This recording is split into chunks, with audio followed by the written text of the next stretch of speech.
இன்றைக்கி கத்திரிக்காய் தொக்கு தாங்க செய்ய போகிறோம். அதுக்கு ஒரு 5-6 கத்திரிக்காய் வாங்கி குட்டி குட்டி கத்திரிக்காய் வாங்கி அதை இப்படி நடுவில் ஒரு ரெண்டாக கீறி வச்சுருக்கேன்.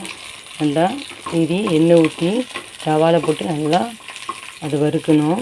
நல்லா வேகணும். அது அந்த எண்ணெயிலேயே நல்லா வேகணும். நான் ஒரு 2 பல்லாரியும் 2 தக்காளி இஞ்சி பூண்டு பேஸ்ட்டு இதெல்லாம் போட்டு வதக்கி எடுத்து வச்சுருக்கேன். இதை மிக்சியில் அரைச்சிட்டு வந்துடலாம். பேஸ்ட்டாக அரைச்சி கொண்டு வந்துடலாம். அது கூட 2 ஸ்பூன் வத்தல் பொடி, 1 ஸ்பூன் மல்லிப்பொடி, கொஞ்சம் மஞ்சள் போட்டு திரும்பி அரைச்சி அதை எடுத்து வச்சுக்கணும். வானலியில் எண்ணெய் ஊற்றி சூடானதும் கடுகு கருவேப்பிலை போட்டு நம்ம அரைச்சி வச்சுருக்கிற பேஸ்ட்டையும் உள்ளே போட்டு அந்த மிக்ஸி ஜாரில் தண்ணி ஊற்றி கழுவி தேவையான அளவு தண்ணி ஊற்றி நல்லா கிளறி கொதிக்க வைக்கணும். இதை நல்லா கிளறி நல்லா கொதிக்க விடணும்.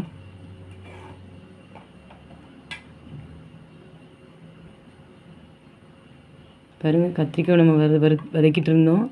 நல்லா வறுபட்டுடுச்சு, நல்லா வெந்துடுச்சு கத்திரிக்காய். இந்தளவு வறுத்து வச்சுக்கணும். அப்புறம் இந்த கிரேவி கொதித்து வர்ற அந்த டைமில் தேவையான அளவு உப்பு போட்டு நல்லா கிளறி கொடுக்கணும். பாருங்கள், எண்ணெய் பிரிஞ்சு நல்லா வந்துடுச்சு. இதுக்குள்ளே நம்ம கத்திரிக்காய் வதக்கி வச்சுருக்கோம்ல, அதை உள்ளே போடுறோம். நல்லா கிளறி கொடுக்கணும். அப்புறம் நல்லா கிரேவி ஆனதுக்கப்புறம் கொஞ்சம் கருவேப்பிலை போட்டு மிக்ஸ் பண்ணி கொடுக்கணும். நல்லா கிரேவி ஆயிரும். இது வெரைட்டி ரைஸ்க்கு ரொம்ப நல்லாயிருக்கும். தக்காளி சாதம், சாம்பார் சாதத்துக்கு கூட நல்லாயிருக்கும். உங்களுக்கும் பிடிச்சிருந்தா செஞ்சு பாருங்கள். லைக் பண்ணுங்கள், சப்ஸ்கிரைப் பண்ணுங்கள். தேங்க்யூ.